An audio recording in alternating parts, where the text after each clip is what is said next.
दोस्तों आप सभी का स्वागत है। यूपीएससी इंटरव्यू चल रहा है, आज दूसरा दिन है और हम लगातार कैंडिडेट से बात कर रहे हैं। सर इंटरव्यू देकर आए हैं। पूरी जानकारी इस वीडियो के माध्यम से होने वाली यूपीएससी की जर्नी में हमें किस किस बातों का ध्यान देना चाहिए। तो सर बहुत बहुत स्वागत है आपका, बधाई आपको। Thank you. कैसा रहा इंटरव्यू सर? अच्छा था।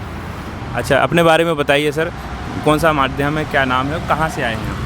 तो मेरा नाम प्रज्वल राय है और मैं इंग्लिश माध्यम से मैंने परीक्षा दी है जी। और ये मेरा तीसरा अटैम्प्ट था। जी जी। और पिछले अटैम्प्ट में मुझे इंडियन इन्फॉर्मेशन सर्विस मिली हुई है। अच्छा अच्छा। तो अच्छा था, मतलब काफ़ी। मेरा ऑप्शनल जो एग्रीकल्चर है। अच्छा अच्छा। तो ये इंटरव्यू कौन सा है आपका? तीसरा है? दूसरा इंटरव्यू था। अच्छा अच्छा। क्या क्या सवालात रहे हैं आज इंटरव्यू में? ज़्यादातर एग्रीकल्चर पे रहे, कृषि पर रहे। फिर मेरे डैफ में मशरूम कल्टीवेशन था, मशरूम के ऊपर था। फिर महाभारत पे भी कुछ एक सवाल थे क्योंकि मेरे डैफ में वो था। तो डैफ बेस्ड ही था। करंट अफेयर्स मुझे लगता है कि पहले चरण में नहीं ज़्यादा पूछ रहे हैं। जी जी। तो इतना ही था। अच्छा अच्छा। कुछ हॉबी भी पूछी गई, हॉबी से भी आपके सवाल? हाँ, ये महाभारत और मशरूम जो है वो हॉबी में से पूछे गए थे। अच्छा अच्छा। बाकी जो एग्रीकल्चर पे ही था ज़्यादातर। अच्छा अच्छा। सर प्री निकालना चैलेंजिंग होता है बहुत सारे एस्पिरेंट के लिए, तो कैसा रहा, रणनीति क्या रही आपकी प्री के लिए? प्री के लिए ज़्यादा पढ़ने से बेहतर है, ज़्यादा किताबें पढ़ने से अच्छा है। ज़्यादा बार आप उसको बार बार पढ़ें तो रिवीजन ज़्यादा इंपॉर्टेंट है। जी जी। सो आप कम से कम नहीं तो उसको 10 बार तो रिवाइज़ करें जो भी आप नोट्स बनाएं। जी जी। और बाकी आप टेस्ट सीरीज़ भी एक कोई भी अच्छी लेकर दें। तो बाकी अनप्रेडिक्टेबिलिटी तो बहुत है इस एग्ज़ाम में, तो आप अपना बेस्ट दीजिए। जी जी जी। तो प्री के साथ साथ मेंस कर रहे थे आपकी, बाद में मेंस किया था आपने? नहीं, साथ में ही। पहले मेंस का तैयारी पहले करनी चाहिए अभ्यर्थियों को, उसके बाद प्रीलिम्स का प्रिपरेशन मतलब जनवरी से चेंज करना चाहिए। एजुकेशनल बैकग्राउंड क्या था आपका? मैं एग्रीकल्चर ग्रेजुएट हूँ और मैंने मास्टर्स किया है IRI न्यू दिल्ली से, यहीं से। और मैं अभी PhD कर रहा हूँ सेकेंड ईयर। अच्छा अच्छा। तो ऑप्शनल भी इसी से रिलेटेड होगा? एग्रीकल्चर ही ऑप्शनल। अच्छा अच्छा अच्छा। तो सर एग्रीकल्चर से भी रिलेटेड आपसे सवाल पूछे गए क्या? हाँ, एग्रीकल्चर से पराली जलाने को लेकर सवाल पूछे गए। जी जी। क्यों हमारे किसान एक्सपोर्ट नहीं कर पाते हैं, उसके ऊपर सवाल थे। WTO के ऊपर भी सवाल थे, एग्रीमेंट ऑन एग्रीकल्चर के ऊपर। और इनोवेटिव, ज़्यादातर बोर्ड का ये मानना था कि आप इनोवेटिव चीज़ें बताएं। और मेरे हिसाब से यही है, आप इनोवेटिव अगर इंटरव्यू तक पहुंचे तो इनोवेटिव और प्रैक्टिकल चीज़ें बताएं। अच्छा। ऐसा ना हो कि इनोवेटिव तो बता रहे हैं लेकिन प्रैक्टिकल एप्लीकेशन नहीं है उसका। तो दोनों का सामंजस्य बिठाकर आपको देना पड़ेगा। अच्छा, चैट GPT से भी AI से रिलेटेड कुछ? रिलेटेड नहीं, लेकिन मैंने उसकी काफ़ी मदद ली, चैट GPT की। आप उसको सही प्रॉम्प्ट देंगे तो आपको उसके जवाब भी मिल जाएंगे। अच्छा, तैयारी में क्या हेल्प ली आपने इससे? तैयारी में कुछ एक, जैसे मान लीजिए कि समय कम रहता है तो आर्टिकल दे दिया उसको कोई।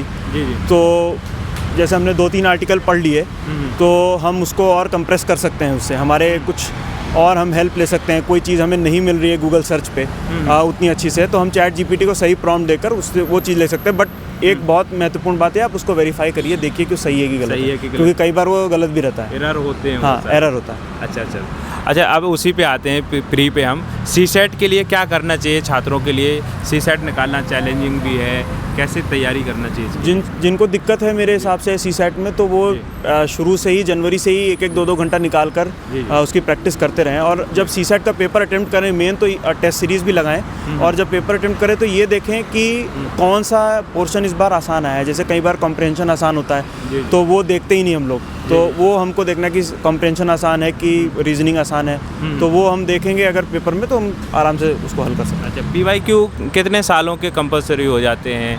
PYQ अब मेरे हिसाब से 12 के बाद, क्या प्री मेंस दोनों के, ऑप्शनल सबके 12 के बाद ही देखिए। अच्छा अच्छा। हाँ। तो क्या तरीका रहता है सर एनालिसिस करने का? आपका क्या तरीका था और कैसे करते थे? जैसे कोई सवाल बुद्धिज़्म या जैनिज़्म पे आया है तो उसको सिर्फ बुद्धिज़्म जैनिज़्म तक ना रखें, उसको आजीविका है बाकी सेक्ट्स को भी पढ़ें उस तरह से कि इस पर भी क्वेश्चन आ सकता है। तो आपको PYQ से ये है कि आपको एक आइडिया मिल जाएगा किस तरह का क्वेश्चन आ सकता है। तो अगर आप PYQ पर रहेंगे, उसको सिलेबस की तरह मानेंगे, तो आपको ज़्यादा हेल्प मिलेगी। अच्छा अच्छा अच्छा। अच्छा, इसके बाद NCERT भी बहुत बड़ा रोल अदा करता है, तो NCERT के लिए क्या कर रहे थे? आप पढ़ रहे थे कि इसको छोड़ा है? नहीं, मैंने NCERT नहीं पढ़ी। नहीं पढ़ी अभी। अच्छा, तो मैंने आपने नहीं पढ़ी है लेकिन बहुत सारे नहीं, बट अगर आपका बेसिक वीक है, आपको सोशल साइंस में इंटरेस्ट नहीं है, इकोनॉमी पॉलिटी, तो आप 9th 10th से शुरू कर सकते हैं, 9th से शुरू कर सकते हैं, 9th की NCERT लेकर सारे सब्जेक्ट्स की। अगर आपका इंटरेस्ट है तो आप सीधे बेसिक बुक्स पाइए। अगर आप न्यूज़पेपर हमेशा से पढ़ते आए हैं तो फिर आपको ज़रूरत नहीं है मेरे हिसाब से। क्या रीज़न रहे सर कि आपने NCERT नहीं पढ़े?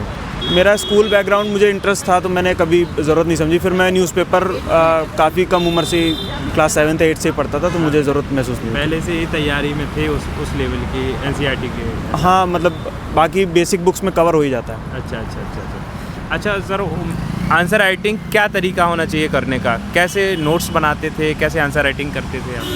नोट्स तो हमेशा कीवर्ड्स ही लिखने चाहिए नोट्स में। और आंसर राइटिंग का ये है कि कभी भी ऐसे डेली आंसर राइटिंग इस तरह से मत करिए कि 2-3 क्वेश्चन लिख लिए, 4 क्वेश्चन लिखिए 30 मिनट, 7 क्वेश्चन लिखिए 1 घंटा। तो वो उस टाइम, हमेशा टाइम बाउंड ही आंसर राइटिंग करिए। बिना टाइम बाउंड वो आप अपना समय बर्बाद कर रहे हैं मेरे हिसाब से। करंट अफेयर्स को कैसे इससे कनेक्ट करते थे आंसर राइटिंग से?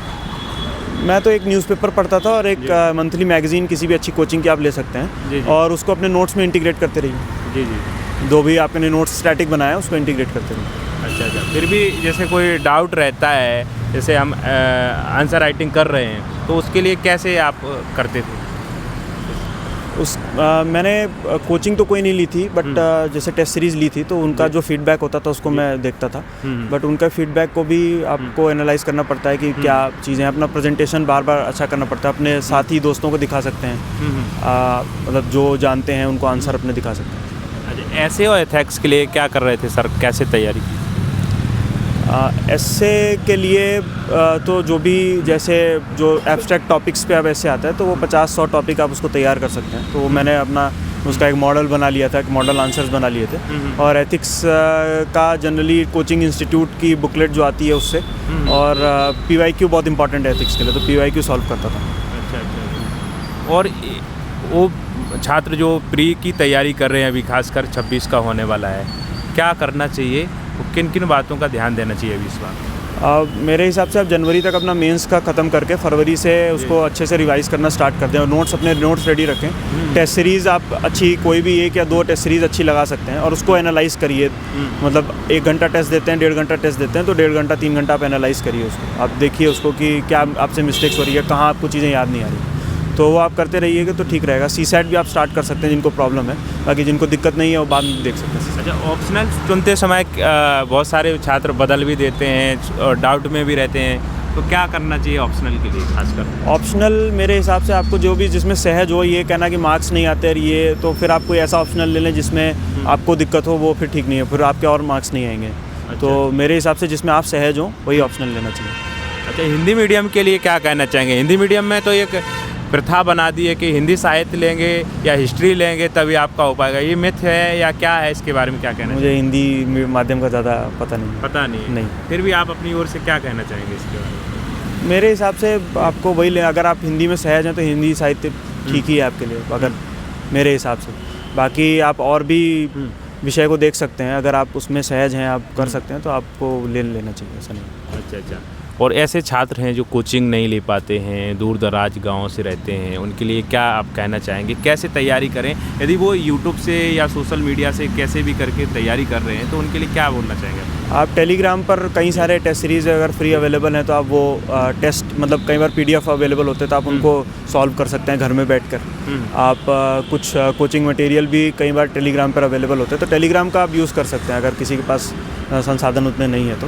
बाकी नेट पर आप जाकर मंथली मैगजीन्स फ्री में डाउनलोड कर सकते हैं कोचिंग इंस्टीट्यूट्स की। तो वो आप कर सकते हैं। ठीक, all the best. Thank you.